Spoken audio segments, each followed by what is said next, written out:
Women. Women have a problem. A serial killing problem. That's not to say women are out there killing willy-nilly. Statistics actually prove that men do the vast majority of the murdering. The problem is that women want to fuck the guys represented by the blue line on this line chart. But why? Why do women like serial killers so much? I don't know. But I don't like it. It's definitely not a good thing.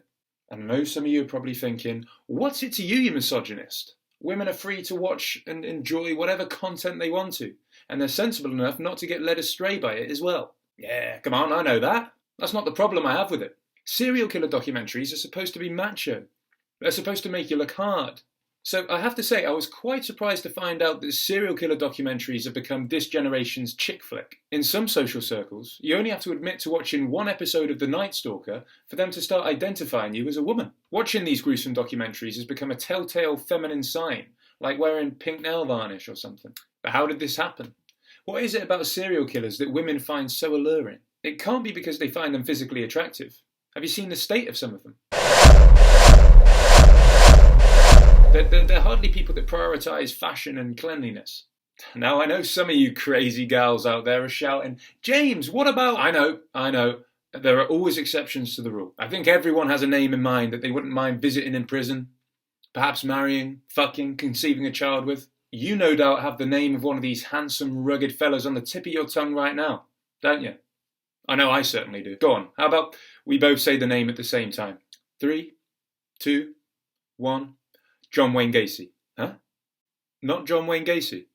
And why don't you like him? Oh, I suppose it's because he's a bit of a bloater. Let this be the only time I have to tell you this. No fat shaming on my channel. The James O'Hands YouTube channel is a safe space for fat serial killers.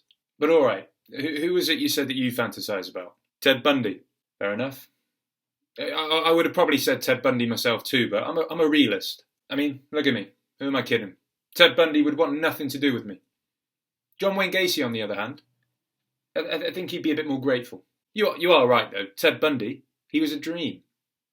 I think everyone kind of liked him a bit, didn't they? Even the guy who sentenced him to death had at least one wet dream over him, I bet. But I think we can all agree, not every serial killer had the weapon of good looks on their side. Women threw themselves at Richard Ramirez, and Ramirez looked like that smelly kid at school who never had a pen. You know the type of kid I'm talking about. He may have owned a gun and a dozen knives, but he was never able to call a pencil case his own. So, if women are affected by the appearance of these serial killers, then it obviously has something more to do with the substance of their characters, which I suppose is a posher way of saying that murder turns them on. Searching through Google.com, it didn't take me long to find the writings of one of these women that find murder attractive. In an article written for Magellan TV, I think that's how you pronounce it, Eden Ariel Gordon notes, learning about serial killers who had brutally murdered women actually felt cathartic, almost comforting. What's most peculiar about Eden Ariel Gordon's assessment here is that it's not the act of murder that's interesting to her, it's the act of brutally murdering a woman, which all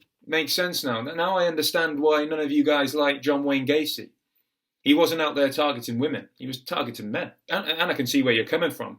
I personally think that any attack on a man is unconscionable. But when did women become so obsessed with watching other women get murdered by men? The answer's kind of obvious. It's when they got their hands on a Netflix account. Because I'm not sure if anything's changed in a woman's psychology. I just think the availability of these materials appeals to this perverse nature that we've always had. Whatever the case, I think we can all agree that overexposure to this type of content is leaving women more sensitive.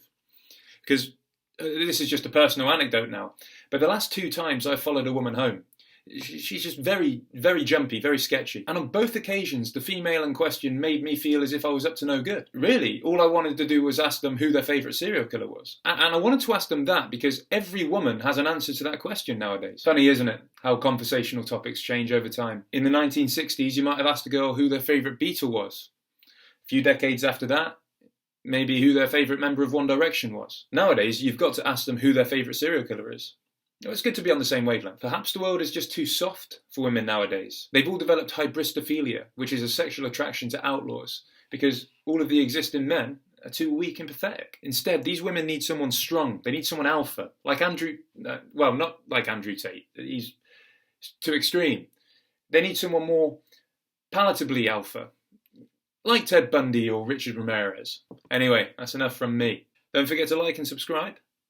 You know the thing. Bye-bye. is looping.